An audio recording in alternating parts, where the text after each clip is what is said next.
Very grateful to be here with you. Extremely grateful and honored to be in the presence of such distinguished guests, honorees that will be receiving their acknowledgments of achievement.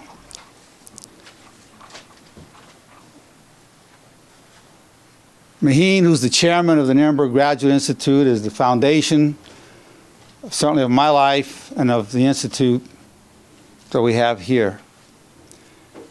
I'm grateful very much that I have her for a wife and for chairman of the board.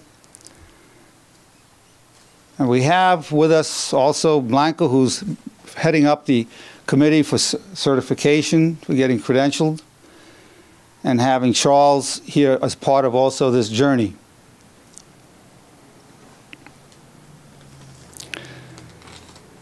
Unbeknownst to many people, 50% of minority students never finish or receive any degree.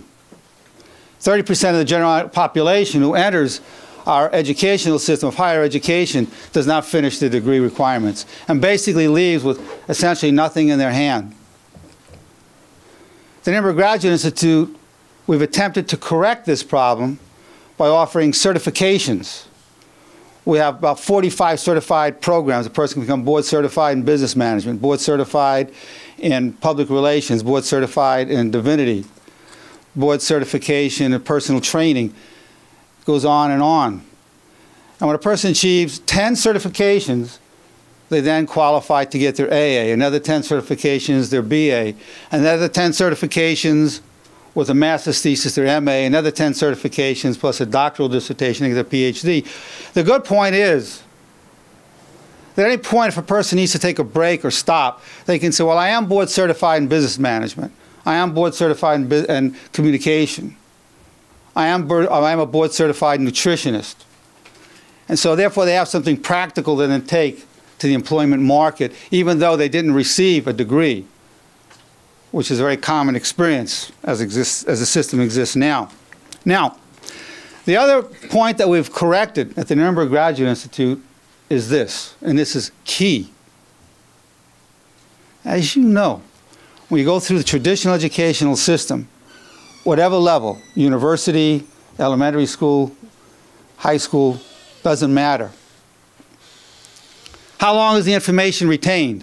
I would venture to say that the information, within 6 months, 90% does not remember the specific information. Within 2 years, often people even forget they had the class. Therefore, can we make the statement that to some extent that information was irrelevant to their lives? Can we make that statement? The Nerenberg Graduate Institute, if I don't convince a student that they want to have this knowledge for the rest of their lives, he says, I don't want to remember this the rest of my life, I would say, I don't want you to learn it then. Because it has to be obvious that it will have applicability to their lives, their individual lives as a person and as a citizen. So we've corrected that. We've intended to correct that factor. The large problem that exists in traditional education throughout the world. The irrelevancy of it all. Basically, we are a wisdom school for humans. There's not a spot for the robotic human. We're talking humans, where we claim our true selves, our true identity, as long as the expression of that identity is done in a respectfully real manner, that is with kindness, wisdom, and respect of boundaries. We do not tolerate arrogance at the Nerenberg Graduate Institute. It's forbidden to faculty, staff, administrators, students, whatever. That doesn't belong here. A corollary of that, we refuse to embarrass students, call on them when they're not prepared or make them overly nervous, traumatize them. We're not going to participate in that.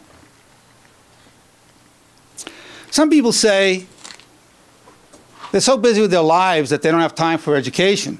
Well, they say, I'm so busy with my education, I don't have time for my life. The Nerenberg Graduate Institute, they're intertwined into one process. The life adds to the education, and education adds to the life. And as important as memorization is, and our system as it exists now in traditional education is based primarily on memorization, where a person memorizes large amounts of knowledge and then regurgitates it for the examinations. And certainly there's a place for memorization. Certain things need to be remembered, no question about it. But here, to balance that, the idea is learning from the book of our own hearts through inspiration. The tremendous knowledge that will unfold within ourselves from the power of inspiration. And that's what I teach to manifest. That's what I seek to manifest in my own approach in my life and to bring out in the students.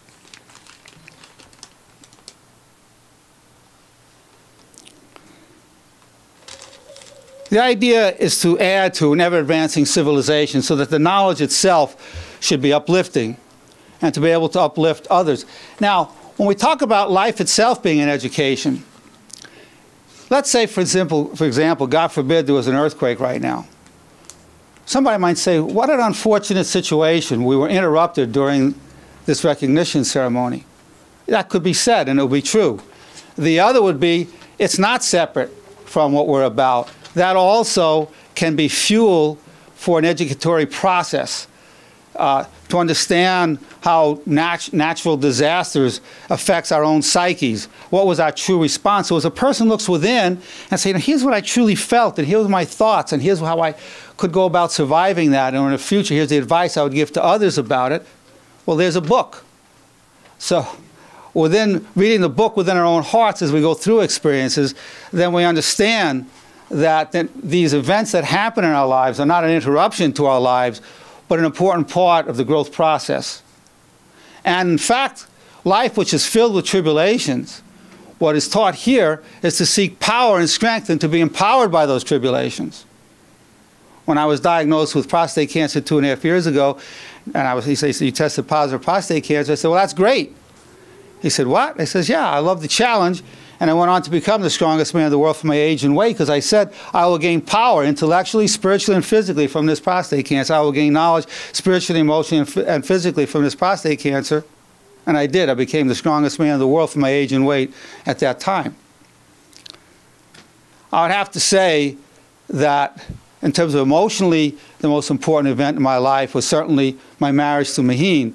But in terms of other aspects of my life, in terms of my spiritual identity, it was a key moment, that whole prostate cancer journey, in terms of the spirituality and the closeness I felt to all my brothers and sisters on the planet. And when they were wheeling me in on a gurney to get my prostate cut, I was joking around with the doctors and felt the utmost love and gratitude to those that were helping me.